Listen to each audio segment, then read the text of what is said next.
Selamat pagi dan salam sejahtera saya ucapkan kepada NZ Azlan dan rakan-rakan sekalian yang menonton video ini. Nama saya Wendy Ting dari P16. Hari ini saya ingin membentang tentang aspirasi dan hala tuju pendidikan serta implikasi terhadap guru berjiwa pendidik. Sekarang, kita lihat kepada pengertian konsep pendidikan. Pendidikan boleh didefinisikan sebagai suatu proses pembelajaran yang berterusan untuk membentuk individu yang berilmu, berketerampilan, dan berakhlak mulia. Dalam konteks Malaysia, falsafah pendidikan kebangsaan menjadi asas kepada konsep pendidikan yang menekankan pembangunan insan secara menyeluruh dan bersepadu dari aspek jasmani, emosi, rohani, intelek, dan sosial. Selain itu, konsep pendidikan juga melibatkan elemen keterangkuman, inovasi, dan pemekasaan pelajar supaya mereka dapat bersaing di peringkat global. Marilah kita melihat pandangan berbagai tokoh terhadap konsep pendidikan. Yang pertama sekali, yaitu Confucius, beliau menyatakan bahawa pendidikan adalah suatu proses memupuk kesempurnaan tingkah laku manusia yang boleh dicapai melalui amalan-amalan seperti bersopan satu, bertimbang rasa, ikhlas dan cinta kepada pemerintah dan negara. Selain itu, Plato menyatakan bahawa pendidikan ialah suatu proses yang membentuk individu yang berakhlak mulia. Di samping itu, pandangan daripada seorang tokoh Islam yaitu Muhammad Q menekankan bahawa pendidikan adalah suatu proses membentuk manusia secara menyeluruh dan seimbang. Apakah itu aspirasi? Menurut Kamus Bahasa Melayu, aspirasi adalah keinginan yang kuat untuk mencapai, mengadakan sesuatu cita-cita. Jadi, apakah aspirasi pendidikan negara Malaysia? Aspirasi pendidikan negara kita terdiri daripada dua, yaitu aspirasi sistem dan aspirasi untuk murid. Aspirasi pendidikan di Malaysia bertujuan untuk melahirkan modal insan berkualiti yang memenuhi keperluan pembangunan negara dan cabaran globalisasi. Sekarang kita tengok kepada aspirasi sistem Malaysia. Pelan Pembangunan Pendidikan Malaysia PPPM 2013 hingga 2025 berhasrat untuk mencapai 5 keberhasilan bagi sistem pendidikan Malaysia secara keseluruhan, iaitu akses, kualiti, equity, perbatuan dan kecekapan. Sekarang kita lihat kepada aspirasi sistem pendidikan yang pertama, akses. Setiap kanak-kanak warga negara Malaysia berhak mendapat kesamarataan peluang pendidikan bagi membolehkan mereka mencapai potensi masing-masing. Maksudnya, setiap pelajar mendapat peluang pendidikan yang berkualiti tanpa mengira taraf ekonomi, etnik atau latar belakang. Kementerian berhasrat memastikan kadar akses sejagat dalam kalangan kanak-kanak dari peringkat prasekolah hingga ke peringkat menengah atas iaitu tingkatan 5 menjelang 2020. Kita terus melihat gambar rajah ini. Berdasarkan PPPM laporan tahunan 2023, enrollment murid prasekolah awam dan swasta berumur 4 dan 5 tahun dari tahun 2019 hingga 2023 telah meningkat.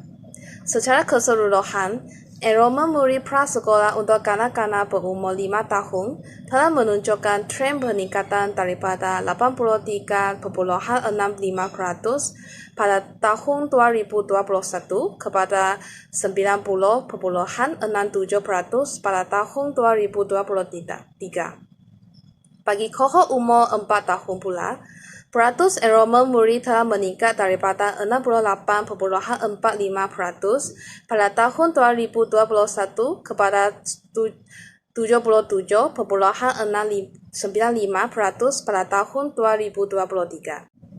Sepanjang tahun 2023, KPM telah berusaha meningkatkan enrollment murid prasekolah awam dan swasta melalui pelbagai aktiviti. Salah satu aktiviti yang dilakukan iaitu KPM telah memberikan bantuan yuran prasekolah swasta secara one-off bagi tahun 2023. Bantuan yuran ini bertujuan untuk meringankan beban keluarga kanak-kanak daripada golongan B40 untuk meneruskan pendidikan di tadika swasta. KPN telah memperuntukkan sebanyak 109.000 dan 9.977 ringgit Malaysia kepada 1.492 kanak-kanak daripada golongan B40, yaitu miskin dan miskin tegak, untuk bantuan yuran yang melibatkan 449 tadika swasta. Gambar Raja 1.2 menunjukkan peratus enrollment menengah atas EMA melibatkan awam, swasta, dan vocational telah meningkat secara konsisten mulai tahun 2021 hingga tahun 2023, yaitu 88.68% pada tahun 2021 kepada 91.65% pada tahun 2023. KPN telah mengadakan bengkel kerja penyelarasan dan verifikasi data bersama-sama JPN mengikut jom bagi meningkatkan EMA. JPN juga melaksanakan bengkel dan talimat khusus berkaitan EMA kepada pengurusan sekolah yang diuruskan oleh PPD. Seterusnya, PPD melaksanakan bimbingan dan sesi pembentangan bagi tujuan perkongsian amalan terbaik program yang dilaksanakan seperti program Jara Cana, program sarapan pagi, dan program pemberian insentif kepada murid hasil sumbangan persatuan ibu bapa dan guru syarikat dan individu. Aspirasi sistem pendidikan negara yang kedua ialah kualiti. Semua kanak-kanak akan berperan mendapat pendidikan cemerlang berdasarkan keunikan sistem pendidikan di Malaysia dan setanding dengan sistem pendidikan antarabangsa. Aspirasi sistem pendidikan negara adalah untuk meletakkan Malaysia dalam kelompok sepertiga teratas dalam pertasiuran antarabangsa mengikut pengukuran TIMSS dan PISA dalam tempoh 15 tahun yang akan datang. TIMSS dan PISA ini hanya menguji bacaan, matematik dan sains sahaja. Pertasiuran tambahan yang menangani dimensi kualiti lain yang relevan dengan konteks Malaysia boleh dimasukkan apabila dimensi itu dibangunkan dan diterima di peringkat antarabangsa.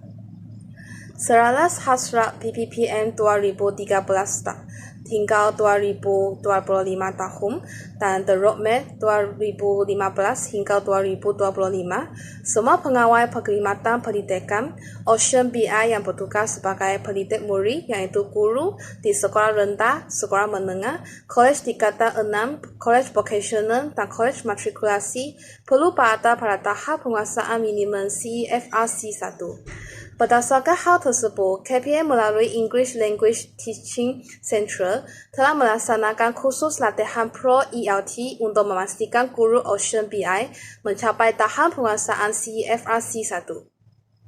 Gambar Raja 1.3 menunjukkan peratus guru Ocean BI yang telah mencapai tahap yang diaspirasikan.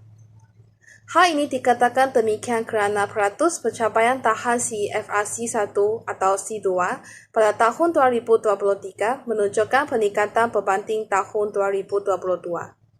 Tidak dapat dinafikan bahawa kursus latihan sokongan yang diadakan oleh KPN dan komitmen guru Ocean BI semasa kursus tersebut telah membantu mereka untuk mencapai tahap penguasaan BI CEFRC 1 atau C2. Aspirasi sistem pendidikan yang ketiga iaitu equity. Sistem pendidikan berprestasi tinggi menyediakan pendidikan yang terbaik kepada setiap kanak-kanak tanpa mengira kedudukan geografi, gender atau latar belakang sosial ekonomi. Kementerian berhasrat untuk merapatkan lagi jurang pencapaian antara murid bandar dengan ra-bandar, tahap sosial ekonomi dan pencapaian antara gender sehingga 50% menjelang 2020. Gambar Raja 1.4 yang didapati daripada PPPN Laporan Tahunan 2023 menunjukkan bahawa jurang pencapaian grade purata SPM 2023 bandar dan ra-bandar merapat sebanyak 29.51% daripada tahun 2012. Jurang pencapaian antara bandar dan ra-bandar yang semakin rapat menunjukkan sistem pendidikan negara kita mendekat aspirasi pendidikan negara. Selain itu, KPN telah mengadakan dua program iaitu program Outreach dan program Jom Belajar. Pelaksanaan program-program tersebut telah meningkatkan peratus transisi murid orang asli dari tahun 6 ke tingkatan 1. Aktiviti intervensi yang dilaksanakan ini berfokus kepada transisi murid orang asli melibatkan 7 negeri, yaitu Johor, Negeri Sembilan, Pahang, Selangor, Perak, Kelantan, dan Terengganu. Dengan ini, program yang dilaksanakan dijamin tanpa melindungi hak mendapatkan pendidikan dan mengurangkan kadar keciciran murid. Aspirasi sistem pendidikan Malaysia yang keempat yaitu perpaduan. Murid yang berusia antara 7 hingga 17 tahun menghabiskan lebih 1/4 daripada masa mereka di sekolah. Melalui interaksi bersama murid lain daripada pelbagai latar belakang, sosial ekonomi, agama dan etnik, murid belajar memahami, menerima dan menghayati perbezaan. Keadaan ini mengucapkan suatu perkongsian pengalaman dan aspirasi bagi membina masa hadapan Malaysia. Kementerian berhasrat menjana suatu sistem pendidikan yang memberi peran kepada murid berkongsi pengalaman dan aspirasi demi membentuk dan memperkukuhkan lagi asas perpaduan rakyat Malaysia. KPM juga menekankan untuk membudayakan amalan perpaduan di sekolah melalui aktiviti kurikulum dan kokurikulum supaya mencapai aspirasi pendidikan dan berjaya mengukuhkan perpaduan dalam ekosistem sekolah.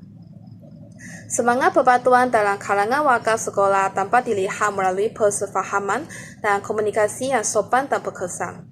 Untuk memastikan pelibatan maksimum murid dalam kegiatan kokurikulum supaya semangat kebersamaan dan setia kawan dapat dipupuk merentas perbezaan kaum, etnisiti, sosial ekonomi, lokasi dan jantina. Pelbagai run dan peluang perlu diwujudkan untuk murid saling mengenali dan bercampur gaul. Sehubungan dengan itu, setiap kegiatan kokurikulum yang dilaksanakan adalah untuk mewujudkan run dan peluang bagi menyemarakan semangat perpaduan. Aspirasi sistem pendidikan negara yang kelima yaitu kecekapan. Sistem pendidikan Malaysia telah menerima peruntukan yang tinggi, namun peningkatan keberhasilan murid masih tidak sepadan dengan sumber yang telah disalurkan ke dalam sistem. Walaupun kerajaan akan terus mengekalkan tahap pelaporan semasa, Kementerian berhasrat untuk memaksimumkan keberhasilan murid mengikut tahap peruntukan semasa. Data ini yang didapati daripada laporan tahunan 2023. Sehingga bulan Disember 2023, terdapat peningkatan pada 5 garis asas kemudahan minimum untuk penyampaian kurikulum berbanding pada tahun 2022, namun ada sedikit penurunan pada kemudahan sukan. Selepas habis membincang aspirasi sistem pendidikan negara, kita terus melihat kepada aspirasi untuk murid. Sejak falsafah pendidikan kebangsaan digubah pada tahun 1988, pembangunan murid yang holistik dari segi intelek, rohani, emosi dan jasmani telah menjadi tumpuan pendidikan negara kita. Oleh itu, Pelan Pembangunan Pendidikan Malaysia (PPPM) terus mendukung hasrat untuk memastikan pendidikan negara kita seimbang. 6 aspirasi untuk murid adalah memiliki pengetahuan, kemahiran berfikir, kemahiran memimpin, kemahiran dui bahasa, etika dan rohani, serta identiti nasional. Yang pertama sekali, aspirasi untuk murid ialah pengetahuan. Di peringkat paling asas, setiap kanak-kanak perlu menguasai sepenuhnya kemahiran literasi. Literasi adalah kemampuan dalam membaca dan menulis. Dan numerasi. Numerasi adalah kemampuan seseorang untuk memahami, menggunakan dan berinteraksi dengan angka serta konsep matematika dalam kehidupan sehari-hari. Selain itu, penting bagi setiap murid menguasai mata pelajaran teras seperti matematik dan sains. Murid juga perlu didedahkan kepada pengetahuan yang menyeluruh tentang Malaysia, Asia, dan dunia dari aspek sejarah, manusia, dan geografi. Murid haruslah menguasai ilmu pengetahuan dalam pelbagai bidang bagi memastikan mereka bersedia untuk menghadapi cabaran dunia moden. Murid juga digalakkan mengembangkan pengetahuan dan kemahiran dalam bidang lain seperti seni, muzik, dan sukan. Mempunyai kemahiran berfikir adalah aspirasi yang kedua untuk murid. Pemikiran kritis dan penyelesaian masalah amat penting dalam dunia yang berkembang pesat dengan teknologi dan inovasi. Setiap murid akan belajar cara memperoleh ilmu pengetahuan sepanjang kehidupan mereka. Maknanya, mereka menerapkan perasaan ingin tahu dan mengamalkan pembelajaran sepanjang hayat untuk membolehkan mereka menghubungkan berbagai disiplin ilmu dan mencipta ilmu yang baru. Setiap murid perlu menguasai berbagai kemahiran kognitif, termasuklah penaklukan dan pemikiran kritis, kreatif, serta inovatif. Jika bidang ini kurang diberi perhatian, akan menyebabkan murid kurang berupaya untuk mengaplikasikan ilmu pengetahuan dan berfikir secara kritis di luar konteks akademik. Aspirasi yang ketiga untuk murid ialah kemahiran memimpin. Dalam dunia yang semakin saling berhubung gaib, kebolehan untuk memimpin dan bekerja dengan orang lain secara berkesan adalah amat penting. Sistem pendidikan negara akan membantu setiap murid mencapai potensi sepenuhnya dengan mewujudkan peran yang formal dan tidak formal untuk bekerja dalam pasukan dan mengamalkan ciri kepimpinan. Dalam konteks sistem pendidikan, kepimpinan merangkumi 4 dimensi yaitu keusahawanan, berdaya tahan, kecerdasan emosi, dan kemahiran berkomunikasi dengan berkesan. Aspirasi yang kelima untuk murid ialah kemahiran duri bahasa. Setiap kanak-kanak akan menguasai bahasa Malaysia, yaitu bahasa Melayu sebagai bahasa kebangsaan dan bahasa perpaduan, serta bahasa Inggeris sebagai bahasa komunikasi antara bangsa sekurang-kurangnya pada tahap minimal. Dengan tahap penguasaan bahasa ini selepas menamakan persekolahan, murid sepatutnya berupaya menggunakan bahasa Malaysia dan bahasa Inggeris dalam persekitaran kerja. Di samping itu, kementerian akan menggalakkan semua murid mempelajari bahasa lain sebagai bahasa tambahan. Aspirasi yang kelima untuk murid ialah etika dan rohani. Sistem pendidikan akan memupuk etika dan kerohanian dalam diri setiap murid bagi menepani cabaran yang akan ditempuhi dalam kehidupan dewasa. Agar mereka boleh menyelesaikan konflik secara harmoni, bijak membuat pertimbangan, berpegang kepada prinsip ketika berada dalam situasi yang kritikal, serta berani melakukan sesuatu yang betul. Sistem pendidikan juga berhasrat untuk membentuk individu penyayang yang dapat menyumbang kepada kesejahteraan komuniti dan negara. Jadi, untuk membentuk masyarakat yang harmoni, penerapan nilai moral dan etika yang kukuh dalam kalangan murid amat penting. Aspirasi yang terakhir untuk murid ialah identiti nasional. Identiti nasional yang kukuh melalui penghayatan prinsip luhur negara diperlukan untuk kejayaan dan masa depan Malaysia. Setiap murid akan berbangga dikenali sebagai rakyat Malaysia tanpa mengira etnik, agama atau status sosial ekonomi. Semangat patriotik perlu dipupuk dalam diri setiap murid dengan cara memahami sejarah negara dan berkongsi aspirasi yang sama untuk masa depan negara. Demi mewujudkan identiti nasional yang sebenar, semangat keterangkuman yang teguh amat diperlukan. Identiti nasional akan dapat dicapai bukan hanya belajar memahami dan menerima keberpakaian, tetapi juga menghayati keberpakaian. Nampaknya kita sudah habis membincang tentang aspirasi pendidikan. Sekarang kita lihat kepada hala tujuan pendidikan negara kita. Hala tujuan pendidikan yang pertama sekali ialah pembangunan profesionalisme guru dan kepimpinan sekolah. Salah satu aspek penting dalam PPPN dan SKPNG 2 yaitu Standard Kualiti Pendidikan Malaysia Gelombang 2 ialah penekanan terhadap pembangunan profesionalisme guru dan kepimpinan sekolah. Guru merupakan tujuan utama dalam kejayaan sistem pendidikan. Justru, berbagai inisiatif telah diperkenalkan untuk meningkatkan kualiti pengajaran mereka. Latihan berterusan program pembangunan profesional dan pemantauan prestasi guru adalah antara langkah yang diambil bagi memastikan mereka sentiasa bersedia dengan kaedah pengajaran yang berkesan. Dalam aspek kepimpinan sekolah, SKPNG 2 menetapkan standard tertentu yaitu standard pertama, kepimpinan bagi memastikan pemimpin sekolah tanpa menguruskan institusi pendidikan dengan cekap dan strategi. Elemen kepimpinan ini termasuk pengurusan organisasi, keberkesanan, pentadbiran serta usaha meningkatkan keberhasilan murid. Kepemimpinan yang efektif dalam kalangan pengetua dan guru besar sangat penting bagi memastikan keberkesanan pengajaran dan pembelajaran dalam sekolah. Hal tujuan pendidikan yang kedua ialah pembelajaran perpustakaan murid. PPPM menekankan pendekatan pembelajaran abad ke-21, PAK21, yang menitik beratkan pembelajaran aktif dan interaktif. Melalui pendekatan ini, murid didorong untuk menguasai kemahiran komunikasi, pemikiran kritis, kolaborasi, dan kreativiti. Penggunaan teknologi digital juga semakin ditekankan bagi memastikan murid mendapat pengalaman pembelajaran yang lebih menarik dan berkesan. Dalam konteks SKPNG 2, aspek pembelajaran dan pemudacaraan dinilai berdasarkan sejauh mana pengajaran yang disampaikan memberi impak kepada murid. Sekolah perlu memastikan kaedah pengajaran yang digunakan berkesan dan mampu meningkatkan keberhasilan murid dalam pelbagai bidang. Guru digalakkan menggunakan pelbagai strategi pengajaran seperti pembelajaran berasaskan masalah (PBL), pembelajaran kooperatif dan pembelajaran berasaskan projek untuk meningkatkan keupayaan murid dalam berfikir secara kreatif dan kritis.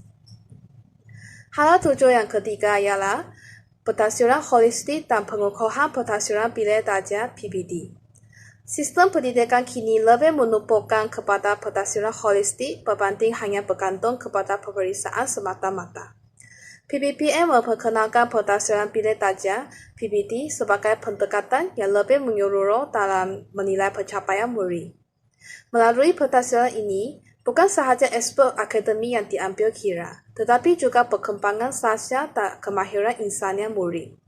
SKPNG 2 turut memberi penekanan kepada kualiti pentafsiran di sekolah dengan menetapkan standard keempat pembelajaran dan pemudacaraan bagi memastikan pentafsiran dijalankan secara sistematik dan adil.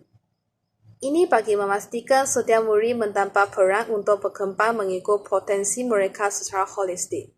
PPD membolehkan guru menilai perkembangan murid secara berkala melalui pemerhatian, penilaian formatif dan sumatif, serta pemberian maklum balas berterusan bagi meningkatkan pencapaian mereka. Hal tujuan yang keempat iaitu penguasaan pendidikan STEM dan TVET. Bagi memenuhi keperluan tenaga kerja masa depan, PPPM menekankan kepentingan pendidikan dalam bidang sains, teknologi, kejuruteraan, dan matematik, serta pendidikan dan latihan teknikal dan vokasional. Inisiatif seperti program Sekolah Amanah, Sekolah Bestari, dan pembelajaran berasaskan projek diperkenalkan bagi menarik minat pelajar dalam bidang ini. Usaha ini penting untuk melahirkan graduat yang berkemahiran tinggi dan bersedia untuk menyumbang kepada pembangunan ekonomi negara. Bagi meningkatkan pelibatan murid dalam bidang STEM, kerajaan memperkenalkan pelbagai program seperti pendampingan robotik, hackathon, dan memang inovasi di sekolah. Pendidikan TVET pula diperkukuhkan dengan kerjasama industri bagi memastikan pelajar mendapat latihan yang relevan dengan keperluan pasaran kerja. Slide seterusnya ialah implikasi terhadap guru berjiwa pendidik. Dalam sistem pendidikan, seorang guru bukan sahaja berperanan sebagai penyampai ilmu, tetapi juga sebagai pemudacara yang membimbing murid untuk mencapai potensi terbaik mereka. Konsep guru berjiwa pendidik merujuk kepada guru yang mempunyai keikhlasan, dedikasi, dan kesungguhan dalam mendidik murid melebihi tuntutan tugas profesional semata-mata. Dalam konteks standard 4 pembelajaran dan pemudacaraan PDPC yang dinilai melalui standard kualiti pendidikan Malaysia gelombang 1 dan gelombang 2, guru berjiwa pendidik memberi implikasi yang sangat besar terhadap keberkesanan PDPC serta pencapaian murid. Antara implikasi terhadap guru berjiwa pendidik ialah perancangan PDPC yang sistematik dan berstruktur. Guru berjiwa pendidik akan memastikan bahawa setiap sesi PDPC dirancang dengan teliti bagi memenuhi keperluan murid. Dalam SKPNG 2, standard 4 menekankan perancangan yang sistematik dengan objektif pembelajaran yang jelas serta berlandaskan dokumen standard kurikulum dan pentafsiran (DSKP). Guru yang berjiwa pendidik akan menyediakan rancangan pengajaran harian (RPH) yang komprehensif dengan mengambil kira tahap keupayaan murid. Selain itu, guru yang berjiwa pendidik akan menyediakan bahan bantu mengajar yang kreatif dan relevan bagi meningkatkan kefahaman murid. Perancangan yang efektif ini memastikan sesi PTPC berjalan dengan lancar sekaligus meningkatkan keberkesanan pembelajaran. Implikasi yang seterusnya ialah PTPC akan dilaksanakan dengan lebih efektif dan perpustakaan murid. Dalam SKPNG 2, pelaksanaan PTPC dinilai berdasarkan keberkesanan interaksi antara guru dan murid, di mana guru bertindak sebagai fasilitator dan bukan hanya penyampai ilmu serta pemanfaatan strategi yang sesuai. Guru yang berjiwa pendidik akan mengamalkan pendekatan yang lebih interaktif dan perpustakaan murid. Antara implikasi utama ialah penggunaan pendekatan yang berbagai seperti pembelajaran kooperatif, pembelajaran berasaskan masalah, dan pembelajaran berasaskan permainan.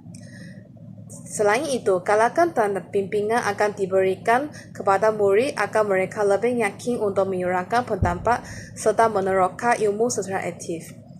Di samping itu, kaedah pengajaran akan disesuaikan mengikut keperluan murid, termasuklah menyediakan pemulihan bagi murid yang lemah dan pengayaan bagi murid yang cemerlang.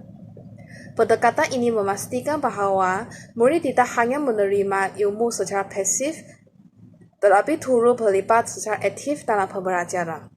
Murid akan lebih bersemangat untuk belajar kerana wujud sokongan emosi dan motivasi daripada guru-guru. Penggunaan teknologi dan sumber secara optimum juga salah satu implikasi terhadap guru berjiwa pendidik. Penggunaan teknologi dalam PTPC merupakan elemen penting dalam SKPNG 2, di mana guru dinilai berdasarkan sejauh mana mereka mengaplikasikan sumber pembelajaran secara inovatif. Guru yang berjiwa pendidik akan sentiasa mencari jalan untuk menjadikan pembelajaran lebih menarik dengan teknologi. Contohnya, mereka akan menggunakan platform pembelajaran digital seperti Google Classroom, Microsoft Teams, dan aplikasi interaktif seperti Kahoot serta Quizizz.